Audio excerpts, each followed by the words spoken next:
Bonjour à tous, aujourd'hui je vais vous montrer comment faire pour tester un interdifférentiel ou un disjoncteur différentiel. Tout d'abord, utilisez ce type de cordon là, branchez respectivement comme cela. Branchez-le à une prise de courant sous tension, comme ceci. Mettez votre commutateur sur RCD, voilà.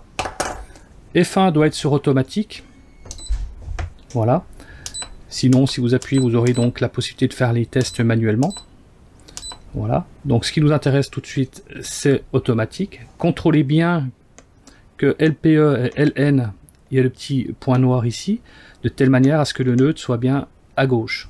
S'il y a un problème à ce moment-là, si vous avez donc un petit point noir ici sur la Terre, vous inversez phase et neutre tout simplement sur l'appareil. Une fois que vous avez fait ça, après, vous allez lui dire quel interdifférentiel l'appareil va tester. En l'occurrence, c'est un 30 milli, donc je me mets sur 30 milli. Mais en appuyant sur F2, je peux aussi contrôler le 100, le 300, le 500, le 1 ampère, le 10 milli. Je reviens sur 30 milli. Sur F3, on va lui dire si c'est un type A, un type AC, etc. Donc la première ici, alternance, c'est le type AC. Si je rappuie, c'est le AC, S avec un sélectif, donc comme les disjoncteurs d'abonnés DF par exemple. Le troisième étant le type A, et le quatrième étant un type A avec le S, c'est ce qu'on va appeler le HI. Voilà. Donc je me remets moi sur le type comme ceci AC. Une fois que j'ai fait ça, j'ai juste à appuyer sur le bouton orange, de telle manière à enclencher le test. Ici, à une demi-fois la valeur, à 0 degré et 180 degrés, il ne devrait pas déclencher. Donc on va être supérieur à 200 millisecondes. Donc voilà. Là, le premier déclenchement se fait à une fois la valeur à 0 degré.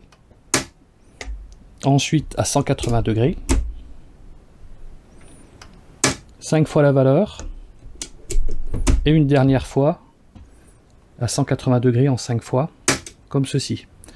L'avantage de cet appareil, voilà, vous avez toutes les valeurs qui sont ici intégrées. Vous avez la petite coche qui vous dit OK, ce qui veut dire tout simplement que votre interdifférentiel est bon. Vous n'avez pas interprété la valeur.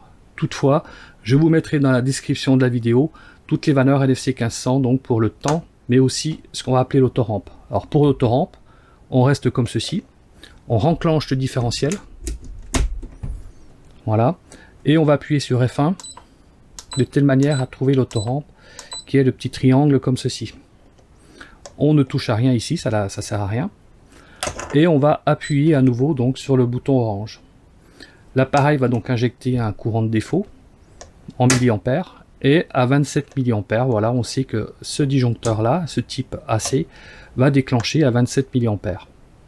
Donc pour normalement la norme NEC 1500, c'est entre 15 et 30 milliampères pour un type AC. Pareil, je vous mettrai aussi les valeurs dans la description de la vidéo. Voilà, c'est assez simple à réaliser, mais bon, ça vous permet quand même de vérifier votre différentiel très facilement.